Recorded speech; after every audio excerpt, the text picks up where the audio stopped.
Hello, my name is Kim, and welcome to Murderous Madams. Today we are going to talk about Tillie Gburek.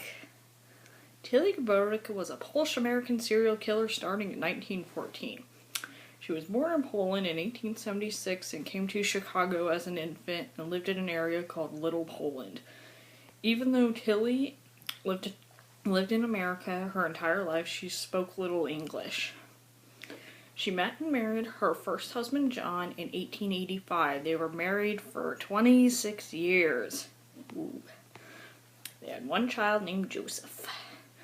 The marriage was not a happy one. He was lazy and drunk and made her do all the work. One day, she stood up to him and made him get a job. The old Tillie died and a new Tillie rose from the ashes. One day, Tillie went to the dressmakers and said she was looking for the black dress. And the shopkeeper said, "Oh, I'm sorry, when did your husband die?" And Tillie said, "In 10 days. Tillie was also an accomplished cook. Later that night, she made some stew and it had an extra ingredient in it: arsenic. As her husband laid on the bed, death loomed. As he suffered on the bed, Tillie began to enjoy it. Her husband eventually died and she collected a $1,000 life insurance policy. Tillie got married twice more and they all died shortly thereafter.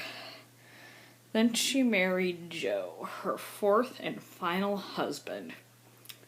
During the time of her various husbands, she set herself up as a fortune teller, and she made sure her fortunes came true.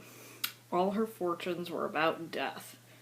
She also had dreams that said her husbands were going to die. She got into a fight with parents of 3 little kids and got back at them by poisoning all 3 of their kids. Ugh. She even poisoned a neighbor's dog that was barking and making her lose sleep at night. Monster. So she was on her final husband when the police came a-knocking.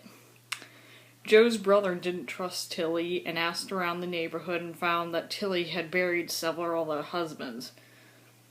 He was one blow away from death when the cops came in and arrested Tillie. Tillie said, "Next do I make is for you." Tillie was sentenced to life in prison and died of a heart attack in there on November 20th, 1936. She is buried in an unmarked grave at Bohemian National Cemetery. Her exact number of victims is unknown. Historians know it was at least 9, but the newspapers at the time believed it could have been as high as 20. And in the words of historian Troy Taylor, he says she's probably the most deadliest woman in Chicago history.